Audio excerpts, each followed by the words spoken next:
Здравствуйте! Я Татьяна Марина, странствующий йога-терапевт. Мне 68 лет и 25 лет моей успешной практики йога-терапии. Я продолжаю свои беседы для вас, для вашей пользы. Сегодня у нас вторая беседа о природе, о цивилизации, о здоровье, о йога-терапии. Думаю, что многое отсюда вам пригодится. Мой йога-кэмп сейчас в Непале, в Покхаре, предгорье Гималаев, заселенных непальцами. Их аккуратные огороды-террасы украшают склоны гор, как естественные луга. Непальцы живут в природе, как в родной стихии, свободно разгуливают по крутым склонам гор, работая при этом для обеспечения собственной жизни. Либо возделывают свои огороды, либо в огромных корзинах переносят какие-то огромные, неподъемные для нас тяжести.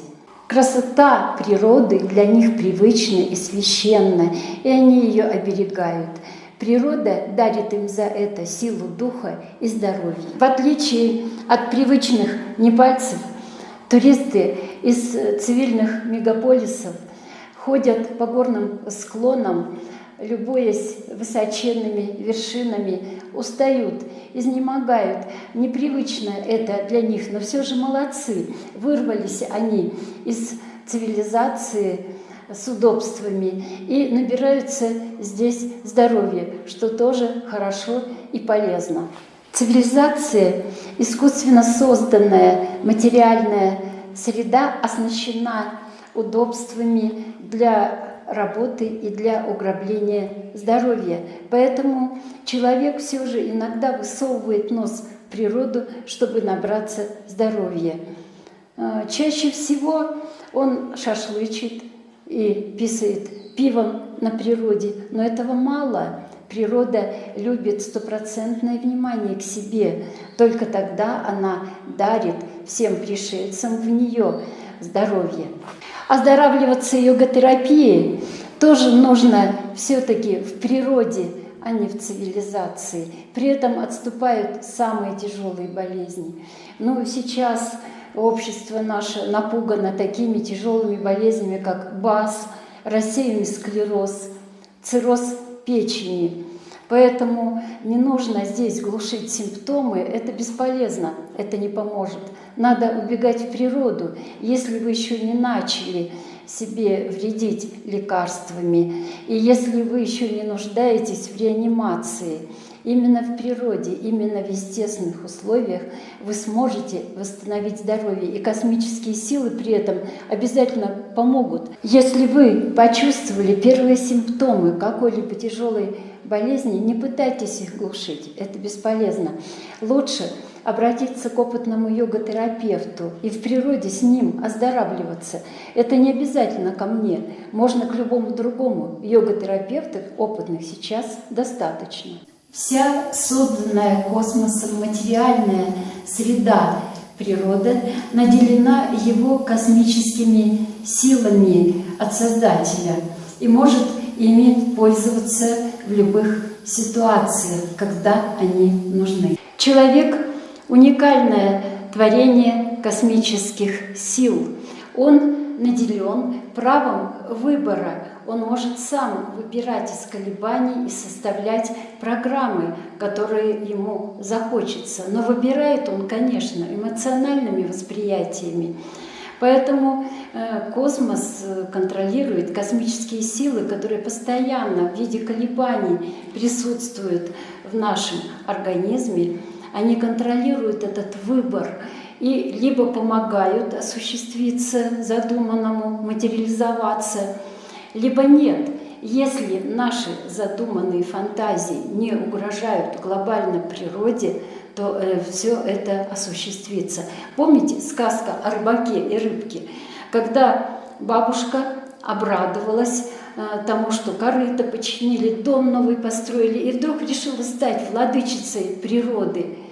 все ее желания перестали сбываться. Мало того, она вернулась к разбитому корыту. Вот так и природой мы не можем безразмерно управлять и руководить. Она всегда сильнее. Так, с помощью человеческих эмоциональных восприятий и с поддержкой космических сил образовалась искусственная материальная среда цивилизации, в которой много удобств, необходимых человеку. Но если цивилизация начинает очень сильно разрушать природу, то она сама разрушается, либо и вовсе гибнет. Помните гибель Атлантиды, когда уже чересчур процветает цивилизация и начинает уничтожать природу, она сама погибнет. Человеку дано природой право что-нибудь самому извлекать из колебаний космоса, программировать и с помощью космических сил превращать в реальность. Но поделки человека всегда отличаются от шедевров космических. Например, растущие живые цветы и бумажные цветы, летящая птица и летящий самолет, живой человек и его скульптура. Есть разница. Сколько бы мы ни упивались своими самыми распрекрасными искусственными творениями, но живая природа, сотворенная космосом, вне всяких сравнений и вне всяких конкурсов. Конечно, цивилизация тоже нам очень нужна и удобоварима, чтобы взращивать нашу лень, чтобы выручать в очень опасных случаях расстройства нашего здоровья и чтобы лелеять нашу беспомощность. Но нужно все-таки не забывать о силах природы, нужно помнить о них, нужно обращаться к ним. Они ведь предлагают себя постоянно «бери, не хочу».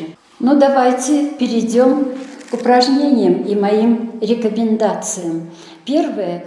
Вы попробуйте составить дома аналогичные пары, где творение человека, а где аналогичное ему неиспользованное творение природы. Например, вы выбираете мыло или гель для того, чтобы мыть тело.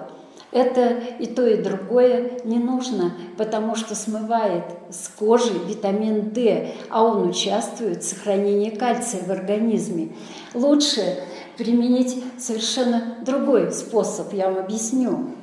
Вот, берете пшеничные отруби, укладываете из хлопчатобумажную тряпицу, например, носовой платок. Затем идете в душ. Мыло не берете, естественно. Замачиваете немножечко эти отруби в теплой воде, сами тоже обливаетесь водой и мокрое тело растираете как мочалочкой. Потом, когда вы смоете все это с себя водой, вы почувствуете, обсохнете, вы почувствуете, какая ваша кожа стала приятная, нежная, и ничем ее намазывать не нужно. Попробуйте.